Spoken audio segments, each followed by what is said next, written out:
Proszę spojrzeć, czy to nie jest cudo taki krajobraz. Przepięknie. Mieć codziennie od rana do wieczora. A jeszcze w dodatku o różnych porach dnia on inaczej wygląda.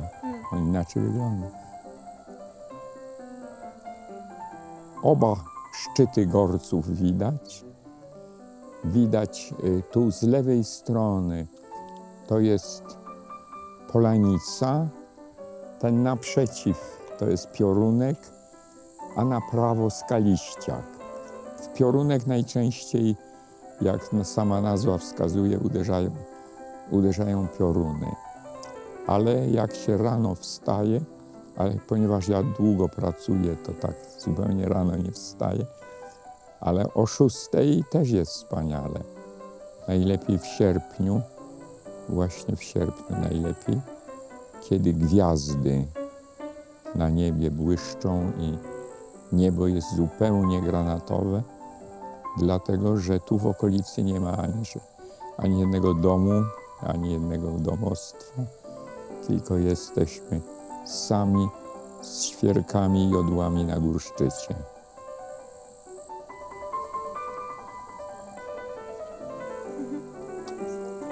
Na słońcu bez czapki pan profesor stoi i dostaliśmy reprymendę, że nie może tak być.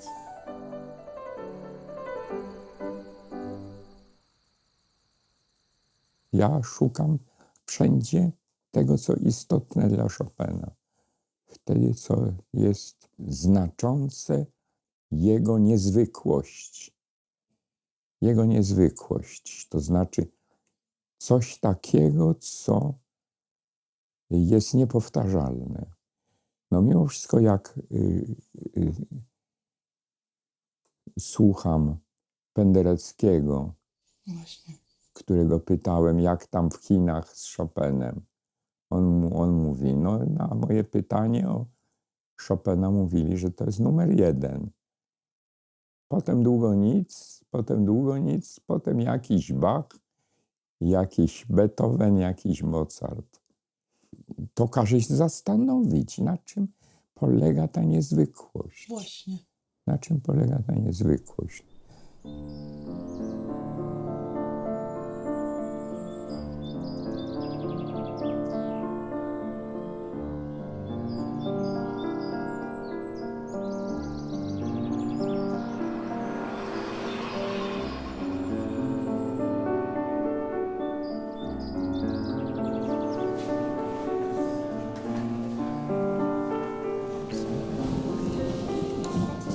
Dziękuję bardzo.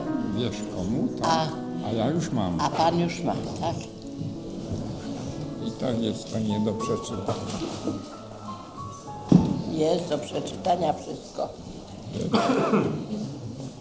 Liryka element wokalny, Ale nie, tak The jak lyric and the vocal element. do rozpoznania nazwiska. A Irena Poniatowska, Mieczysław Tomaszewski. Ale to jest do rozpoznania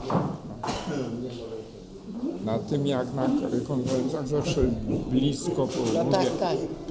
proszę pozwoli pani, że zobaczę.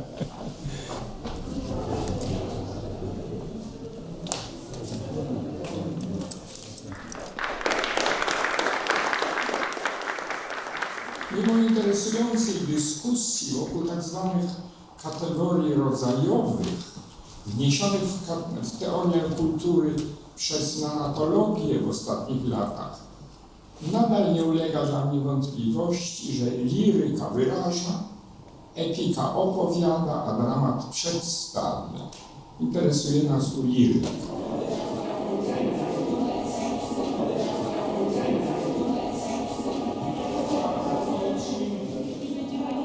Coś pani pytała o samego 17. Czy pani się porozumiewa tam z... Tak, tylko czekamy, żeby była publikacja. I kiedy panu profesorowi by pasowało? Czy ten 17, czy troszeczkę później? No nie wiem, ja 17 mam zwyczajnie wykłady. Tu już mam Ojej, a tu Bydgoszcz. No, ale znak zapytania.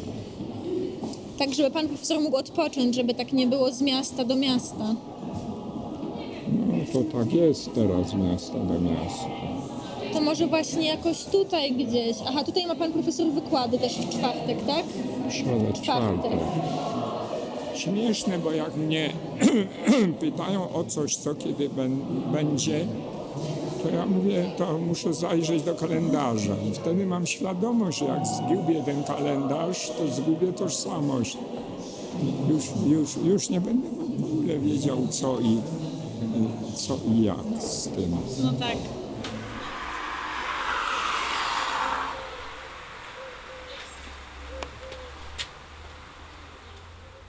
Moją metodę można nazwać nawet staromodną. Ona zaczyna się od techniki tak zwanych fiszek. Notuje sobie rzeczy istotne, można czasami w postaci cytatu, czasami w postaci hasła. Gdzieś tam w rogu pisze, że to tyczy harmonii utworu, to tyczy rytmu, to tyczy melodyki. Temat na przykład na oksymoron, taką koncepcję przedstawiałem na jednym z takich sympozjów międzynarodowych. Hasło pod nazwą sonaty Chopina do takiego leksykonu czy encyklopedii chopinowskiej. I dopiero jak skończę te kwerendy wszystkie, to mogę usiąść i zacząć pisać. No a żeby się nie pogubić w polifonii tematów i zakresów, które uprawiam, to mam taki system technologiczny, mianowicie napisałem jakieś kilkaset tekstów chyba na różne tematy z różnych dziedzin i żeby potem się nie pogubić, to mam taki zwyczaj, mianowicie wszystkie te teksty, które tyczą Chopina, pojawiają się w teczkach niebieskich, a pieśni zielonych, pieśni przede wszystkim romantyczna XIX wieku, a czarny został oddany czystej teorii.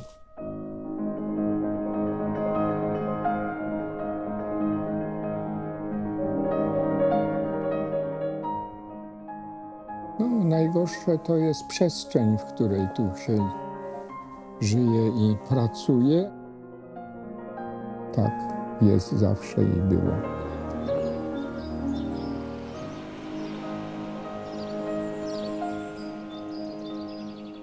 Czy i w jakim stopniu te typy liryki można przenieść na gatunki muzyczne?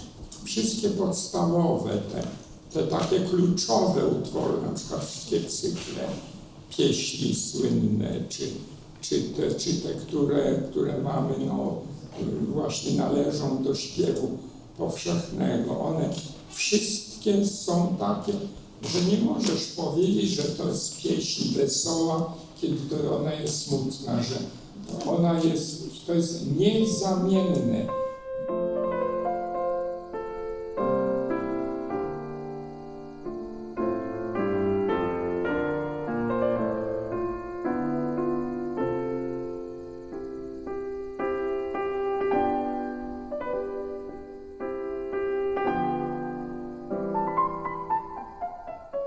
Tutaj trochę dalej, gdyby pani odeszła, to tu Mozart wygląda, a tam dalej reszta.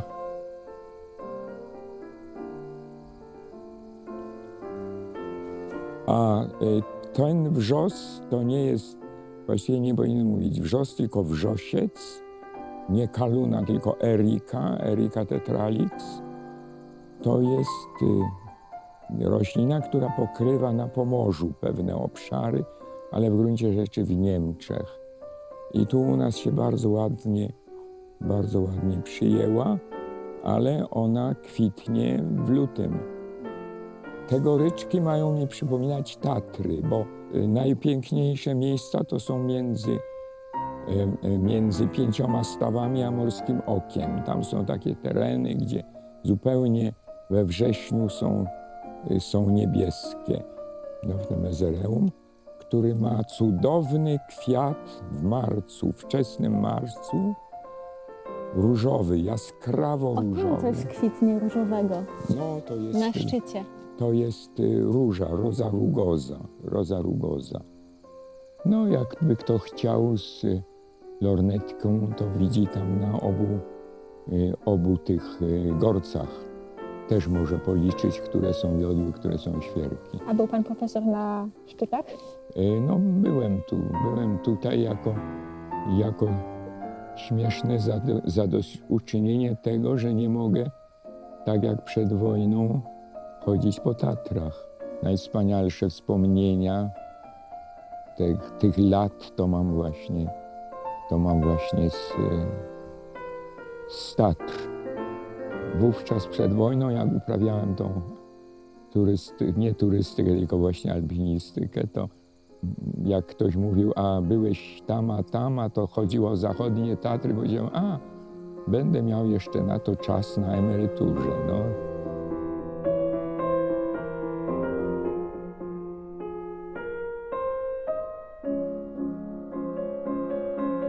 Ma fille est philosophe et sa spécialité, c'est la phénoménologie, mais Husserl, essentiellement Husserl.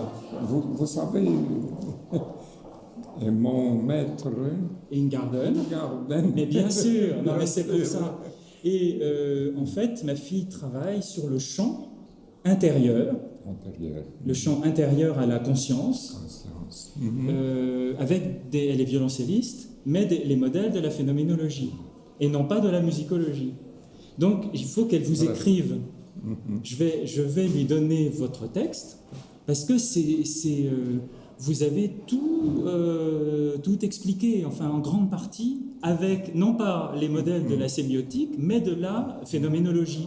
Et c'était passionnant. Vous avez tout expliqué. C'était très clair. C'était très clair en plus. Donc merci beaucoup.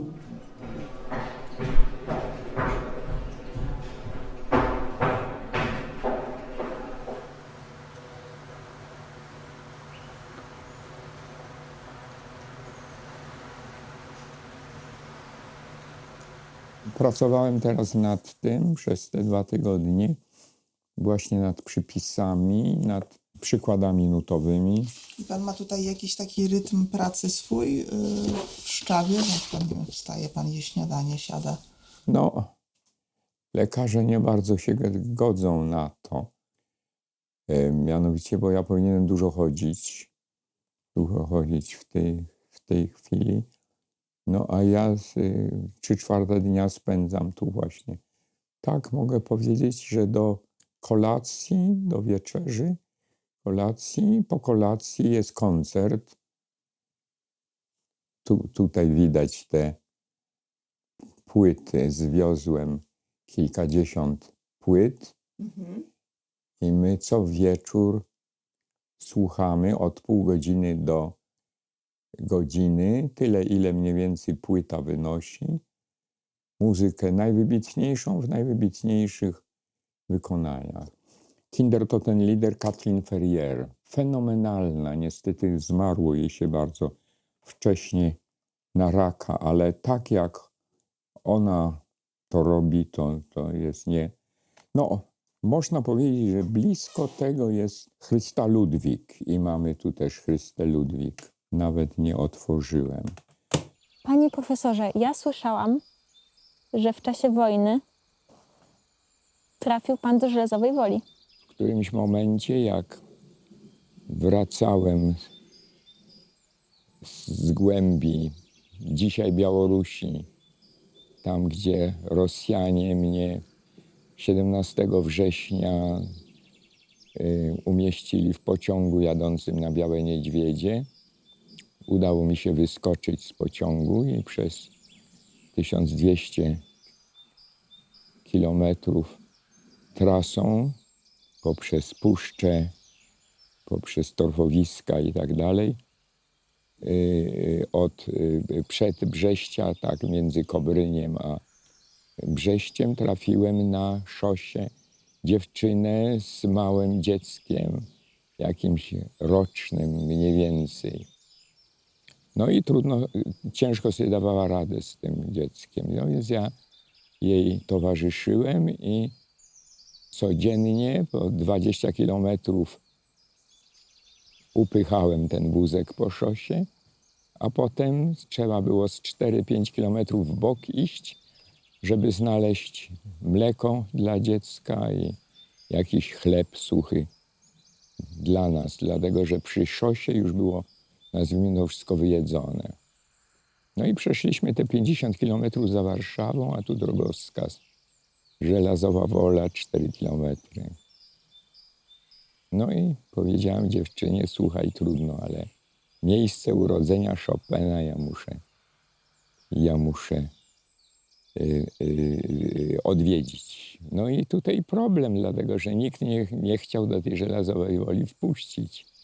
Wysoki na 2 metry, druciany taki płot i mimo telefonowania, dzwonienia długiego nie można było się nikogo, nikt się nie pojawił, tylko wilk, alzacki wilk, duży taki alzacki wilk.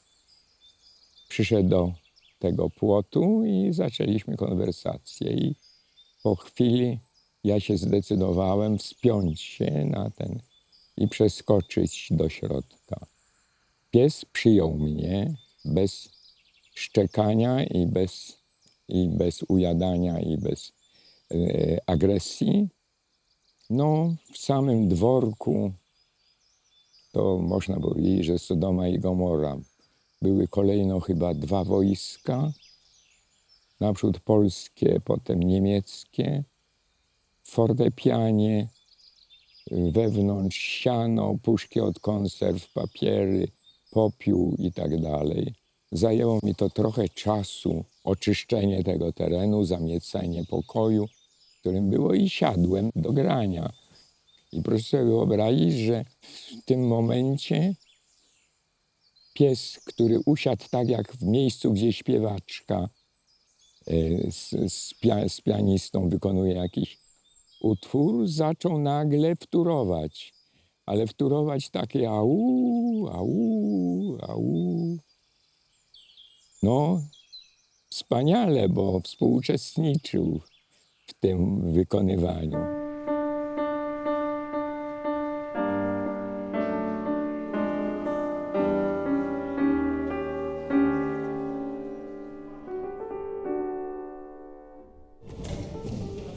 No i ciekawe, że to bardzo blisko, bo strasznie blisko. Nie może to być trochę dalej? No można zrobić tak. I tutaj można zrobić tak. Nie, ale...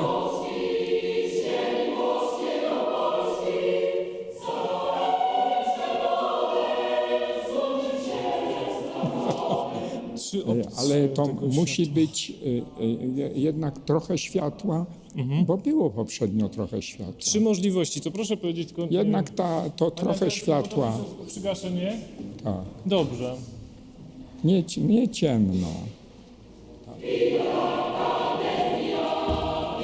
Dziękuję profesorze, jeszcze raz bardzo serdecznie dziękuję, że profesor zechciał przyjąć zaproszenie do wykładu inauguracyjnego. Ja oczywiście pozwolę sobie jeszcze to oficjalnie przy wszystkich powiedzieć, bo naprawdę wielkie dla nas to jest wyróżnienie. Ogromne. Proszę tak nie mówić, No bo ja to mnie żenuje. Panie profesorze, doskonale profesor wie, że zawsze mówię prawdę i tylko prawdę. I to jest prawda właśnie. Świetnie, dziękuję bardzo, przepraszam, idę się gdzieś tam rozłożyć.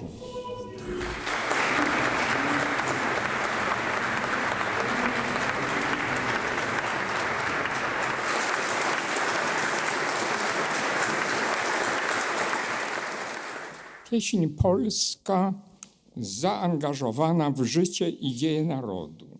W jednym z późnych paryskich nostalgicznych listów Chopina do rodziny trafić można na takie zdanie. Wieczór cały przegrałem przenuciłem śpiewami z Nadwisły. Jakimi śpiewami z Nadwisły? Otóż mamy prawo sądzić, że nie o śpiewach ludowych myślał tu Chopin. Nie ma choćby jednego świadectwa, żeby je znał bliżej. Natomiast już jako chłopiec improwizował na tematy ze śpiewów historycznych Niemcewicza. Ale panie profesorze, to pan tak dużo mówi o Tatrach, a mówi się, że dom jest tam, gdzie jest serce. To gdzie jest pana serce? No, serce moje jest tutaj, W Szczawie. w Szczawie, w Szczawie. Tatry to jest wspomnienie. To jest wspomnienie czasu, kiedy byłem rześki, muszę tu mieć niestety ten poręcz, dlatego że mógłbym się wywrócić.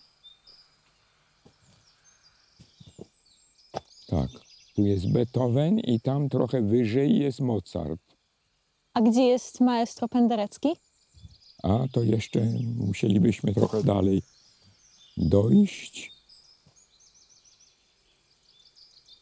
Tak, tu jest Bach, tam jest Schubert, tam dalej w tej linii prostej Mahler, Gustav Mahler, mój ulubiony też kompozytor, autor wspaniałych pieśni. No i w tej samej linii mniej więcej jest Penderecki. Ja już tam się nie będę skrabał, dlatego że Rozumiem. trochę mi ciężko. Jednak jestem niewypoczęty wyraźnie. Zasmuca bez powodu, raduje bez przyczyny. Napełnia krwią bohaterów zajęcze serca rekrutów. A któż to dał jej prawo tak szarpać za włosy, wyciskać łzy z oczu, podrywać do ataku?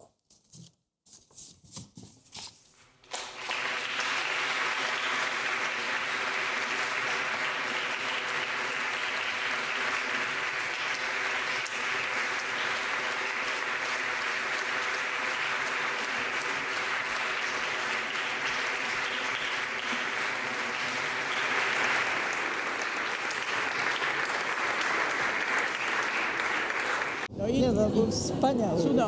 Cudownie, no poruszająco właśnie. Zawsze nam Ważne, że nie zawiodłem was. No tak, to zawsze ten sam problem. Wiecie, miałem taką myśl, że właściwie całe twoje kilkudziesięciolecia pracy nad tym zyskało w tej chwili jakąś taką prawdę historyczną. Wspaniały. No, 20 minut musiałam się zmieścić, w 20 Idealnie. minutach zrobiła się książka telefoniczna. Dziękuję panie profesorze za piękny wykład. Trzymamy się dalej, nie dajemy. Proszę Tak, pozdrowić no właśnie. małżonkę. Dziękuję, No. dziękuję. To ona Ale to dzisiaj nie przyszła. dobrą ideę pani powiedziała. Dalej się trzymamy.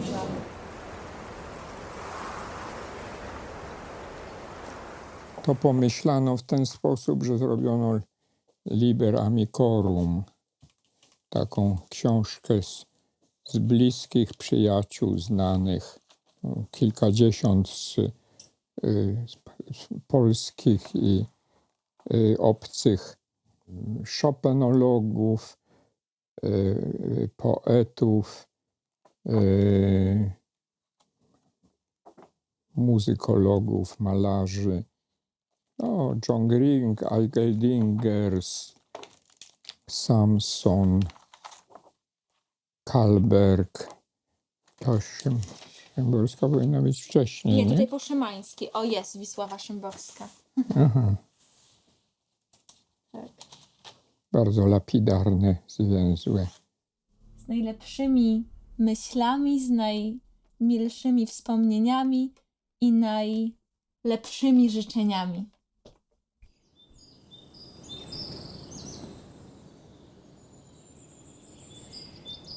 Mąż się męczy nas.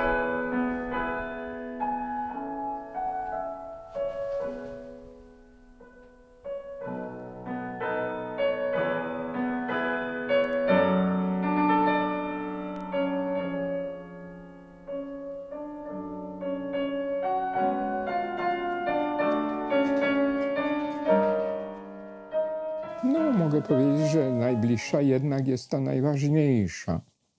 To znaczy to, co się nazywa tak na ogół ogólnie Polski Nobel. To jest nagroda Fundacji Nauki Polskiej. Ta w środku.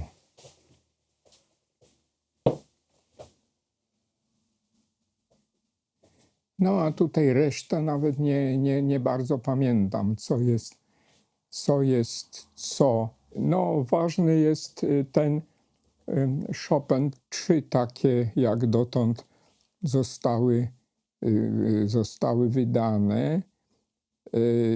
Tak się złożyło, że ja wtedy leżałem w szpitalu, a w filharmonii odbierała moja żona to. I był to wspaniały moment, dlatego że wystąpiła wtedy, odbierając z przemówieniem w moim imieniu, i miałem tą satysfakcję, że żona, która przez całe życie mi towarzyszy i pomaga, miała też moment satysfakcji, że właśnie odbierała tą nagrodę z rąk ministra.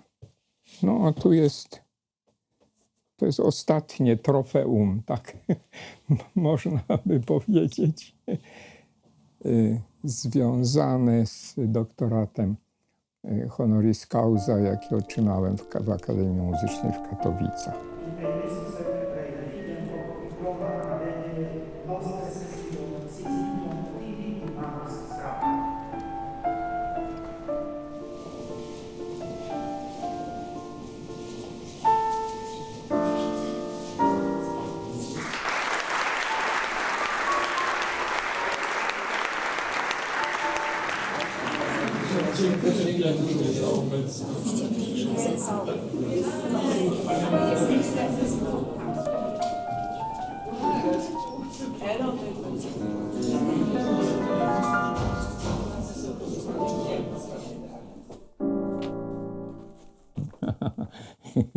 To jest najbliższe zadania. Lipiec, grudzień 15. Proszę zobaczyć, recenzja doktoratu, Chopin literatura, przygotowanie wykładów na 15-16, wywiad, korekta autorska Chopin 2, korekta autorska encyklopedii chopinowskiej, to jest Beethoven redakcja i tutaj mam kolejną.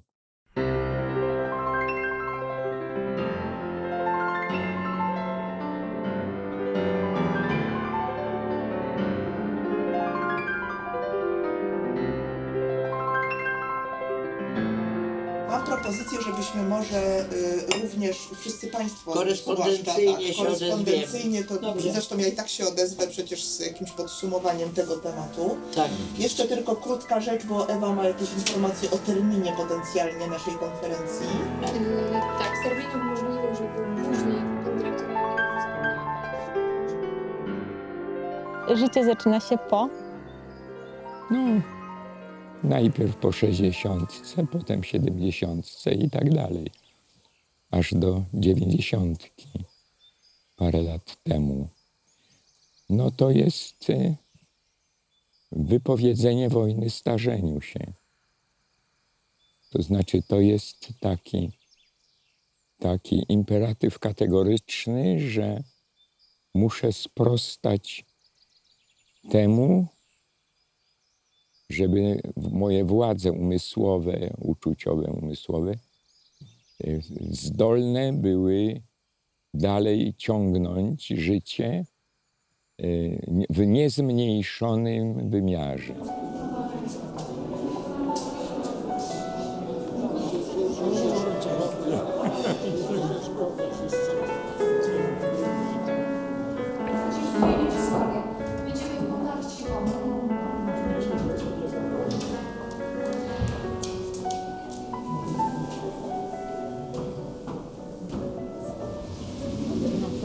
Ja tu postoję sobie pod tym. Dopóki oni nie przyjadą, ja też czekam. To ja się stąd nie ruszę. Zobaczę, ile minęło od mojego... Nie, to jest 6 minut, to jest długo. 6 minut to jest przecież, tak nam się wydaje, że krótko, ale to nie są 2 minuty. Zielony? Zielony. Zielony. coś zielonego wiedział, ty tam dalej, a to nie taksówka. No, trzeba mieć was wszystkich na sumieniu. No, co? Ale przecież nie zostawimy cię, Mieczysławie. Musimy cię po prostu wsadzić do taksówki. A tu Oczywiście nawet jest jest jakiś korek. Ja myślę, jest po że nie prostu mogą korek. wjechać. Jest korek, nie da się.